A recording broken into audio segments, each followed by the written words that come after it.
Hey, welcome to Old Ass Movie Reviews. I'm Scott. There's Dave above me, and we are taking it back to Vincent Price in Roger Corman's It and the Pendulum.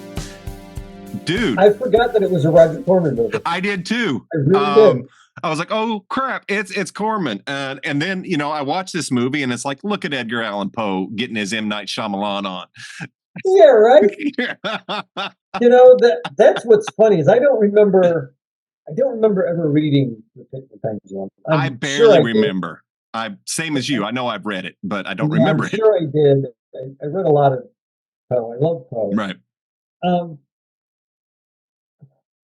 But I didn't remember the story at all. And I'd seen this movie a couple of times as a kid. The last time I saw it was maybe 10 or 12, maybe. Oh, wow. Long time. Because you folks don't know how old I am. A long time. But I remember it being a lot more bloody. Of course. And a lot more different people getting pendulumed. Like, I remember 5 people getting pendulumed in that movie. I'm like, when are they going to use the pendulum on somebody? I know.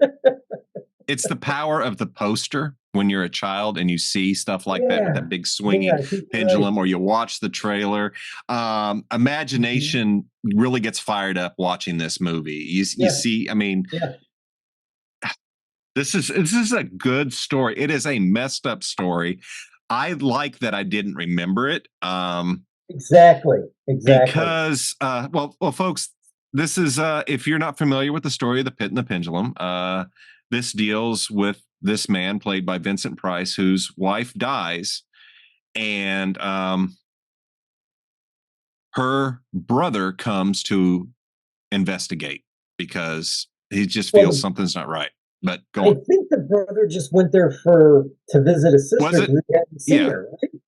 Well, I thought he knew. No, he got a letter 6 months later. It took 6 months for him. Sick. Yes, but so he came based on that letter, I think. Yeah, but he didn't. I took it for granted he didn't know that she was dead until after he got there. Is that right or wrong? I'm not sure. I thought that he found out she had passed, and that's why he was there. Oh, okay. Maybe I heard wrong. All I know is dude. Yeah, it's one of those small things that I get. It's all good. Yeah. Sorry, folks. But dude shows up and he comes on awfully strong. It's you need to dial it back a little bit. I really didn't like this character at all. No, not at all. Just because the way he came in, just guns blazing. But I get it. I get why this character was written this way. Right. This is a misdirection. Because at the beginning of the movie, throughout most of the movie, I'm feeling Vincent Price is hiding something.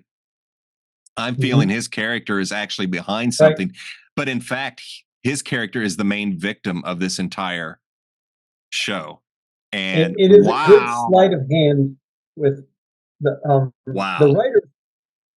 This is awesome. I didn't realize this until I'm looking at it right here. Maybe subconsciously I had read the thing. Of course, the writers were Edgar Allan Poe. Mm. Do you know who the other writer was and why it had such a good, ironic, freaking ending? No. Richard Matheson, the Twilight Zone writer. The guy who wrote the most spectacular twist endings ever. He's the guy who helped write Planet of the Apes, the ultimate twist ending. Yes. And this one has I'm not going to spoil this one, but yeah. No wonder this was so good. No wonder it was such a good movie. Vincent Price, I'm glad you did this because I got my Vincent Price fix too. Dude, I told you I could watch him read the phone book. Ladies and gentlemen, watch this movie. And granted, some of it is comical at times with Vincent Price when he starts losing his mind. And he's just like, it's great though. It's I can't say a bad thing about Price. That's just all there is to it. He does this thing with his mouth and his eye, and he's like, and it's like you start chuckling, but then you're like, fuck, he's totally insane. This guy. That's it. Yes. And he does. You see it. You see him go from this nice guy who's just really depressed because his lovely wife died to this complete insane mental case. And what's really cool is a lot of this takes place. God, I forgot what year it was, in the early 1800s, I think. I think it was supposed to be the early 1800s. Early 1800s. And I forgot what the hell I was going to say. Well, but it takes place in the early 1800s, but it also 1800s here. When is it? It says somewhere about 1500s, but I'm not sure if that's right, because they were dressed kind of funny. I'm sorry, they were, but they pulled another thing that I'm zoning in on is the timeline. It's about but they pulled out a gun, and that does move it above the 1500s. So okay, one of the most clear. Okay, here's one of the goofs. None of the torture instruments that appear were used in the Inquisition, and many of them didn't exist during the times the story is set. One of the most clear examples of the Iron Maiden, which was invented during the 18th century. So it was supposed to be much earlier. They just had shit in there that wasn't supposed to be there. Okay, including a gun. Yeah. So but you know what? It's okay.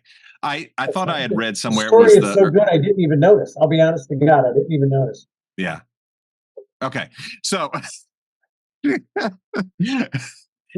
back around. Dave saw a squirrel, and there we went. I'm sorry, I do that. So anyway, this story takes place sometime in the past, around the Spanish Inquisition, because Vincent Price's father was one of the torturers with the Inquisition. This plays an important role in this movie, because when Vincent has a psychological break, he becomes his father, the torturer, and he exacts his revenge. And it is, his change is, because you can tell he's a very sad man at the beginning of the movie. But when they have messed with him so much that he snaps, he becomes his father, and it's just like we're looking at a completely different actor. Such a nice change there. Man, the people that do it to him realize real damn quick what they did. Yes. Oops. Talk about the cat out of the bag. Yeah. But the movie, I really like the villain, the main villain, the really bad person that's in this movie gets their comeuppance. That's all I'm going to say. And I remember thinking, wow, that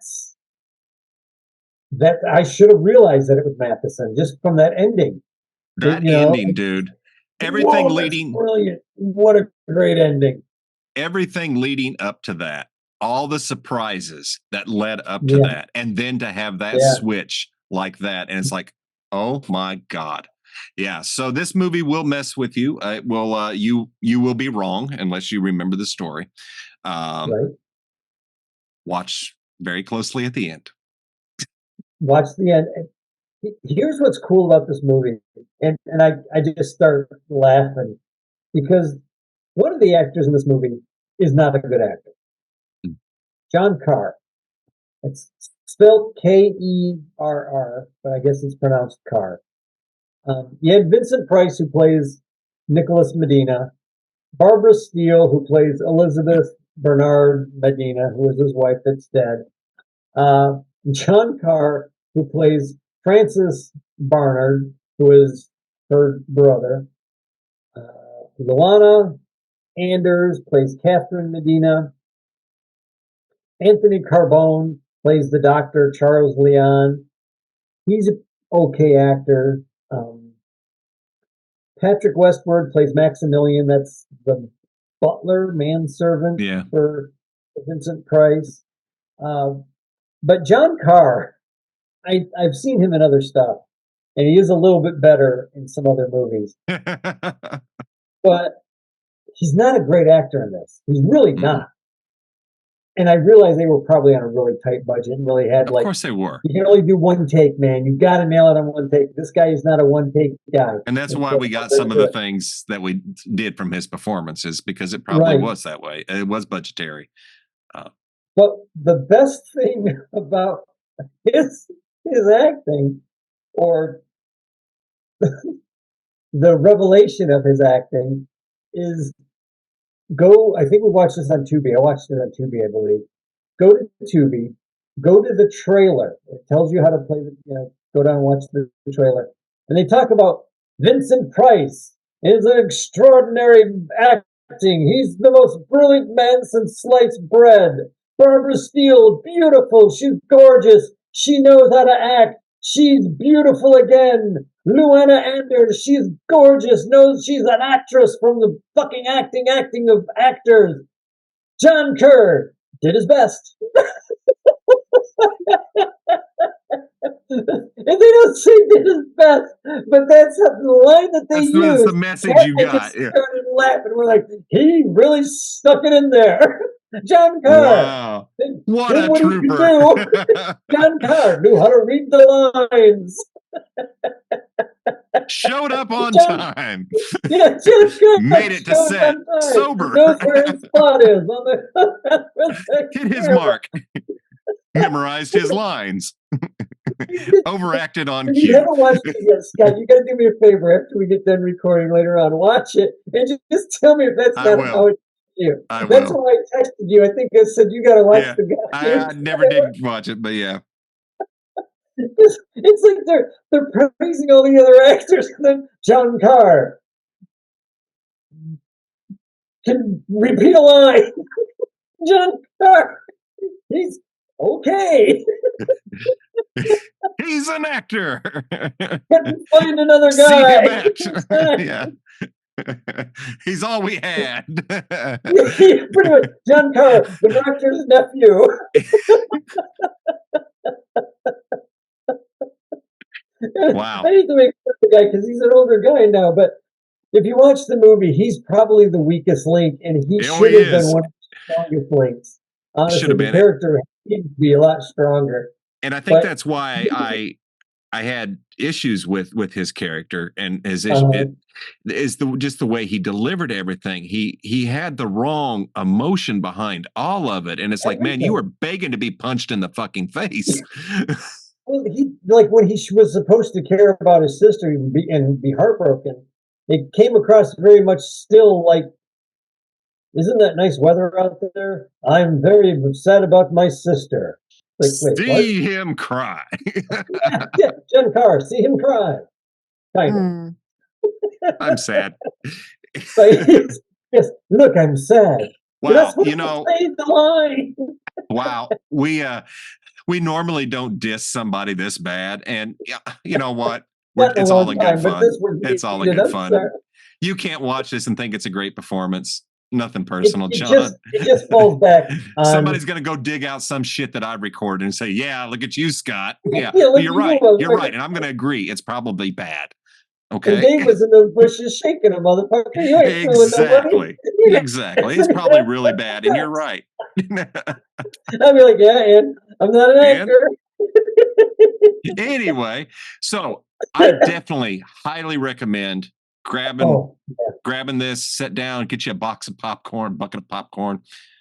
Vincent Price, man. Edgar Allan Poe. John Kerr's chops. Yeah, he got better. Like I said, I had seen him in other movies after this. Yeah. He did get to be not a great actor, but a better actor. And it happens. Yeah, this is a wonderful movie.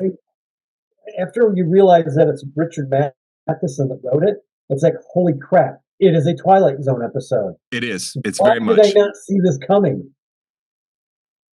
I wasn't prepared for that, because Poe's always had little twists and stuff in his stories. They've always been there, and I should have seen that. I should have seen that coming.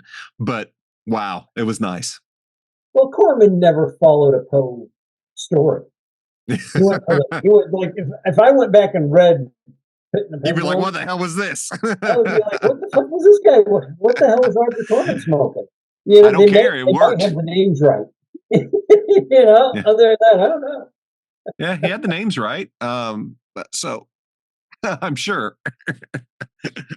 Unlike Frankenstein. But anyway, so I recommend it. You recommend it? Must watch? Absolutely, I recommend it. It's a great movie. It's Vincent Price all the way. Absolutely. Absolutely. So, hey, folks, if you like our show, hit the like, hit the share, hit the subscribe. Catch us wherever you listen or watch your podcast. If you can't find us, drop us a line. You know where to find us. Pretty much everywhere. So we will keep them coming next week. So see you then.